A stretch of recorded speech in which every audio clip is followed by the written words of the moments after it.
Hello and welcome to the Rest is Football with me, Gary Lineker, Alan Shearer, and we're hoping Micah Richards at some point. We're recording this just after the games have finished, and Manchester City have won yet another league title. That's 4 in a row, the first time that's ever been done in top flight history. Micah is trying to get out of the ground as we speak, so we're hoping that he will join us at some point. Alan and myself are both in Salford for match of the day tonight, the Sunday of the last day of the season, as it always is.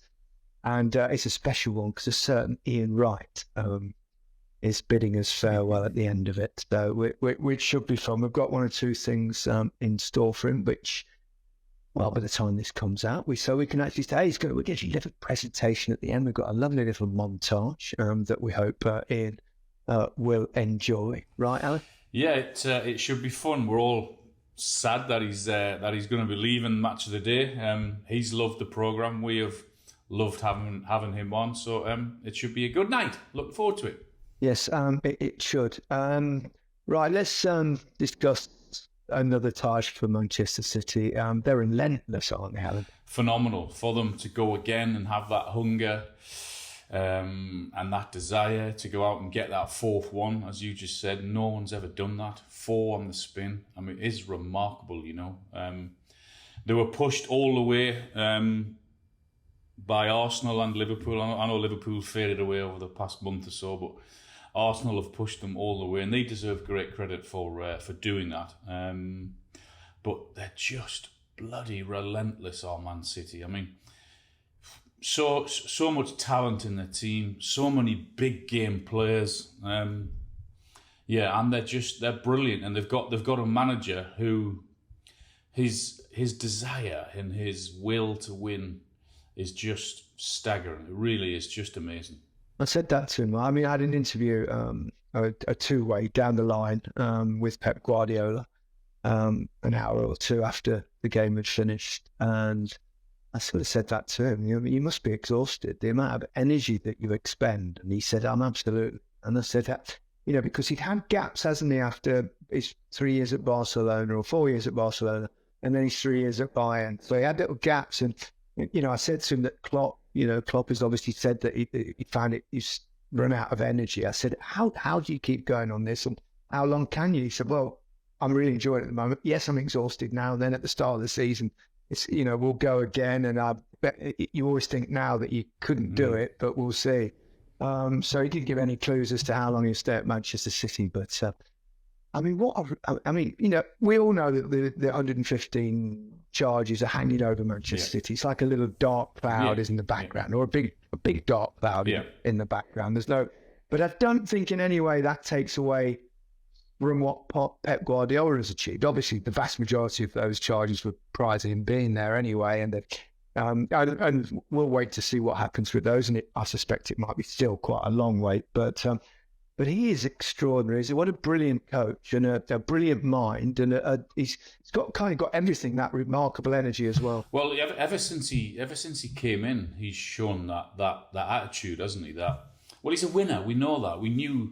We sort of knew that he was anyway, but it's just how relentless he is, that having to go again. You just said he's absolutely knackered, and you can understand that because you see what he puts into it.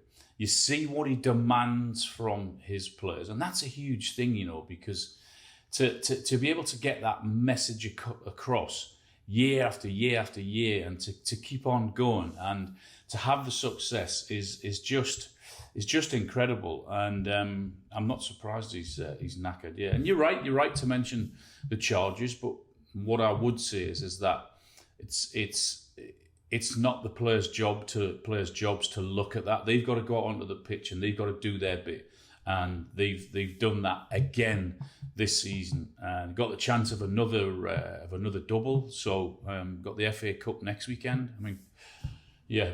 Just remarkable. That's never been done either. I know. That's never been done. Consecutive league and cup doubles. It's never been done either, and it's hard to envisage Manchester United beating them, but they will be very determined to stop them getting that record. There's no question about that. In terms of the way they've played, the players, I mean, they deserve incredible amount of credit as well, don't they? I mean, not just for their ability, of which they have so much, but also in terms of their attitude. I mean, everyone says, well, you should, hang on a minute. Oh, look who's appeared in the back of his car. Yes! What's happening, guys? We're good. Tell us about the atmosphere, Micah. It was absolutely joyous. Carnage. It was like a carnival. Absolutely brilliant. I mean, there's a few nervy moments, I think, obviously, when West Ham score. But the overriding feeling around the ground is like, we're going to do it. It's just a matter of when. And it was just amazing to be at. Pitchside was brilliant, really was. I loved the bit at half time where you were discussing with David and Jamie, and they were saying, oh, can you cope with the tension? And I'm thinking, Micah wants Arsenal to win. What are you talking about? Oh, it was absolutely brilliant, wasn't it? Mixed emotions, I suppose. It was. Let's just say mixed emotions. Obviously, I couldn't lose. My two teams were there fighting it out at the death, so it was a win-win for me.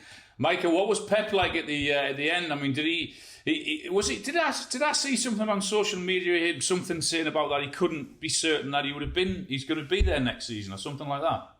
No, so basically there was a report earlier on, I think maybe the last couple of days, basically saying he's going to stay another year.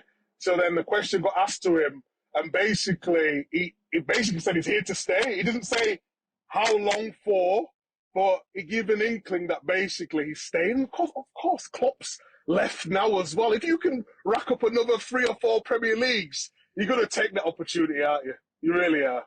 I asked him the same thing. I said, you must be exhausted. We've seen Klopp, who's decided to go because he said he'd run out of energy. I said, hey, how do you have that kind of energy to keep going? You've had breaks before. I was talking to this Alan before, but I also, he said, I'm very happy here. I'm going to see, and we'll start talking again next season. So I think he's categorically sure of being there at the start of next season. I think he's got 1 year left of his contract. Yes. So I'd be surprised if he keeps going for a long time, because it must be completely exhausting doing that. But I suppose it helps when you win, probably. Yeah, exactly that. But you just think, though, you've done 4 now, formidable, brilliant. You imagine just stretching yourself to 5, because someone winning a league 5 times in a row, it's not very likely, even with the brilliant team. So if he could stretch it and do 1 or 2 more seasons, it'd just be amazing. It really would. Boring. It gets boring if you just keep winning every year. Surely there comes a time when you're on board with this winning game. Let's see what it's like actually not to win. The Geordies will be battling City next season. When you managed to connect with us in the car, Michael, we were just starting to talk about the players and their attitude and their work rate. Not only the brilliance, but the incredible work rate of every single one of them. I don't know how they managed to keep that level of work rate, of tactical nous, of every part of the game. And I kept asking them when I was asking them the questions, how do you do it? Which title was your favourite? And I think it just stems from the manager basically saying, we've got an unbelievable opportunity to do something great. No matter if players leave or players come, believe what I'm telling you and go and do it. And it just doesn't allow them to rest on their laurels, which I just think it's remarkable to be able to do that. We know you've played in some great teams, both of you, and some great players as well. But how they manage to keep doing it season after season is just, it's mind-blowing. It really is. It is, and that's why it's so rare. Well, it's that rare that it's only ever been done once now, of course. In terms of today's game, I've got 3 words. Phil fucking Foden. I told you! It's gonna catch up. So when you've just received 3 days before the Footballer of the Year award, that is the way to announce it. What a goal, that first one. I don't think anyone would argue with us, I think, with the decision for him to be player of the season. He has been phenomenal. I mean, the guy has got so much natural talent. It's just unbelievable. And he is already a great... I mean, what is it? He's got 6 titles. 6? Yeah, he's 23. 23? And 6, Brilliant. I mean, 6 fucking titles. It's like ridiculous at 23. Oh my God. He is a sensational footballer. We've said it so many times and we'll keep on saying it, and rightly so, because that's exactly what he is.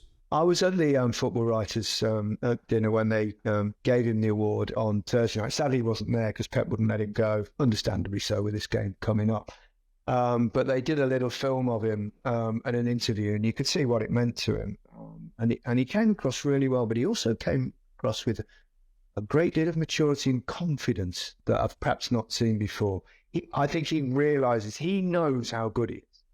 You know, he does it in a different way to perhaps someone like Jude Bellingham, who's got that amazing presence and aura and confidence. But you can see that creeping into Phil Foden more and more now, because he's not only established himself in the first team at Manchester City, he's now Pep's go-to, isn't he? I would say, you know, Haaland, Rodri, and Foden, and obviously De Bruyne as well. He's one of those now. He's one of the big dogs, isn't he? There's no doubt about that, Gary. And he feels as if he belongs on that stage. You can tell that he does belong on the stage. He does deserve to be spoken about. A great already. I mean, he's 23. He's one of their big hitters now, no doubt about it. And yeah, we'll be talking about him for years to come. If he avoids injury, which hopefully he will, then he's got another 10 years at least of success ahead of him. He certainly has, and he to announce himself really with that goal. I mean, it was so special to do that. What was it, 75 seconds or something, Micah? And I mean, that had us all jumping out of the seats for that. I mean, to be perfectly honest, as neutrals, which you're not, although you're kind of a neutral because you wouldn't have minded either way, Micah. But as neutrals, Alan and myself, I mean, you want a bit of drama.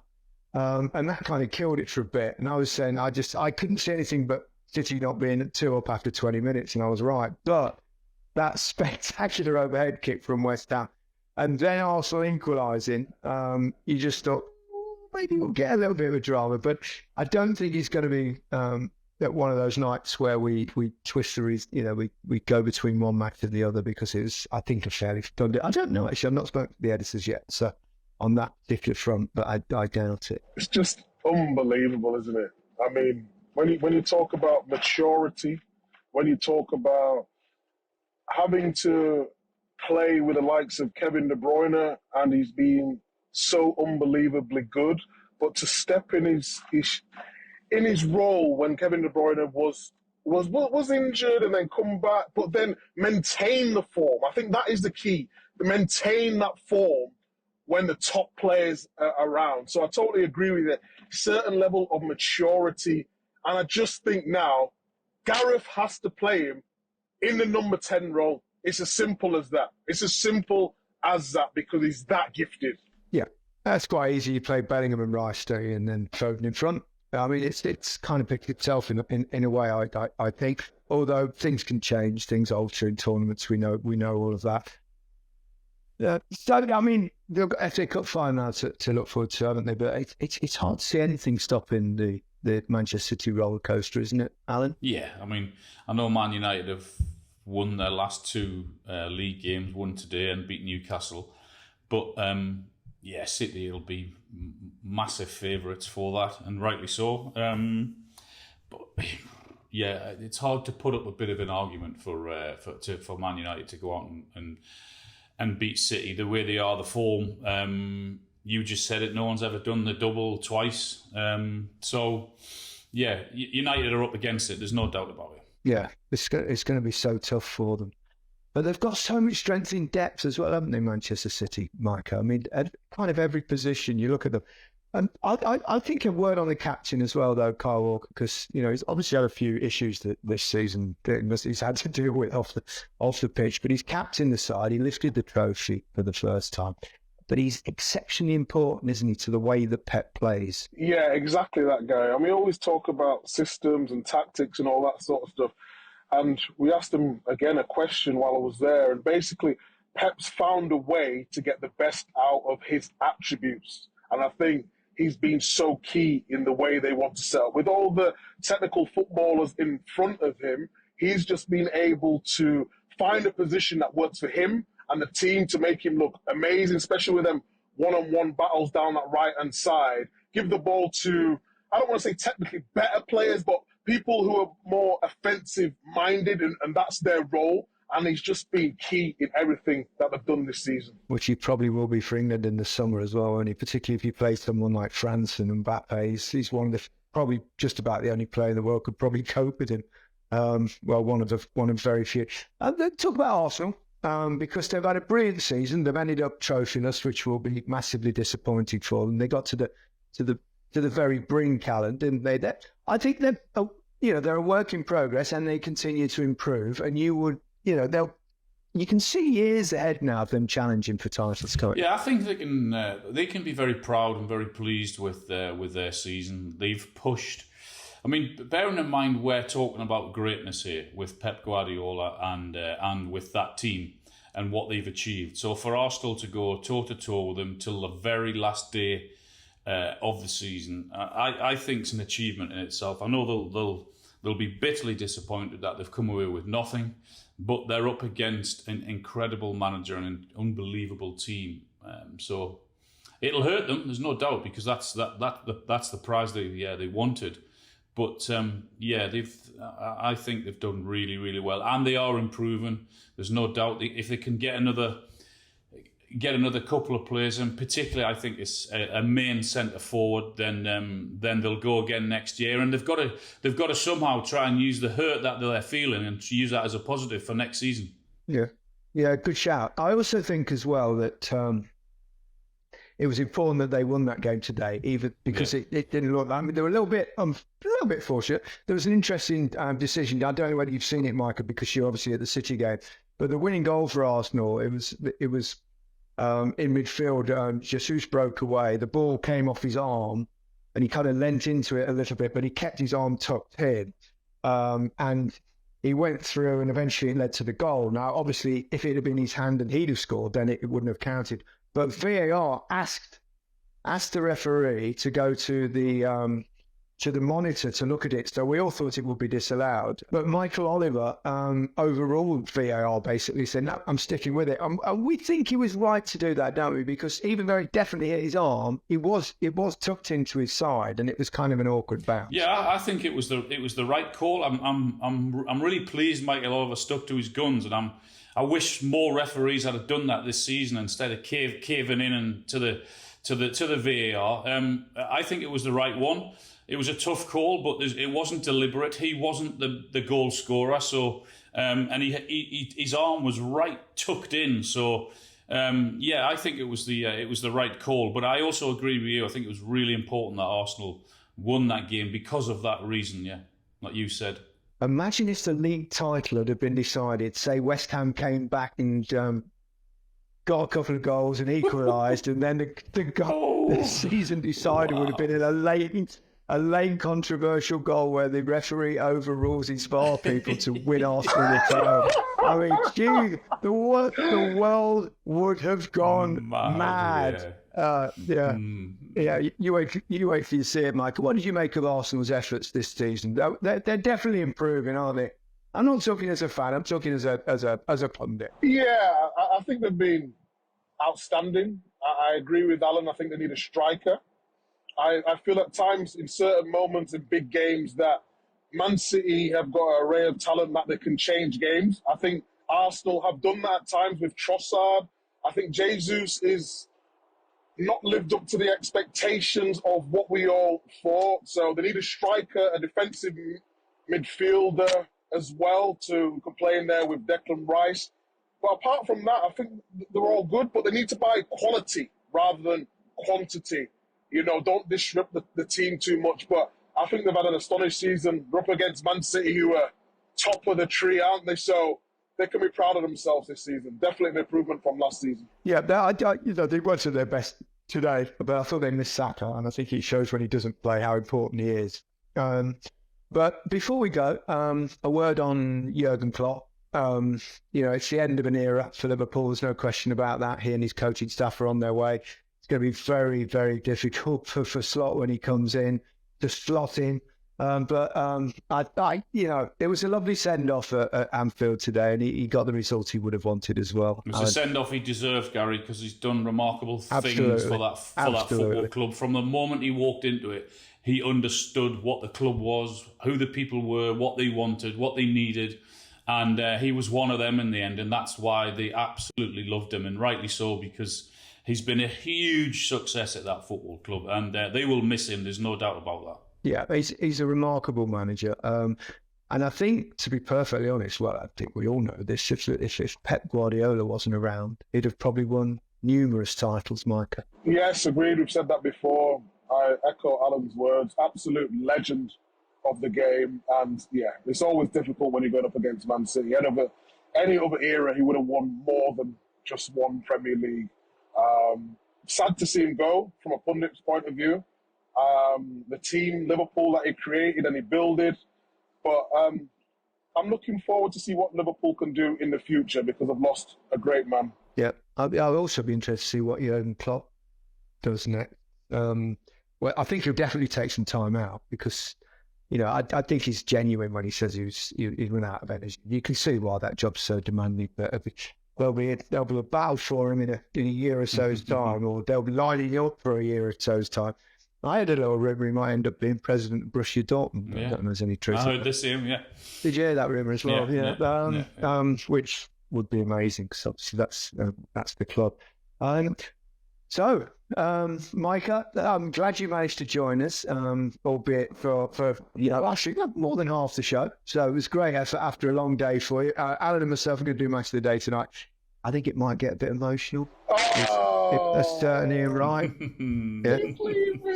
I'll be watching. Don't you worry, I'll be watching. Will you? I was just about to say you'll be on a boat. You won't get it done for in time. You'll be on the ferry somewhere. You'll be having a pint on the ferry. Well, I hope you've got a few drinks in the back of the car to celebrate Manchester City's victory, even though it was against your, obviously your real team, Arsenal. A little Negroni. Lovely. I'd love one of those. I'll have to wait until tomorrow. Okay, let's go do most of the day, Alan. Micah, safe travels. That's it. Goodbye from me. Goodbye from me. Goodbye from me. Have a good week, everyone.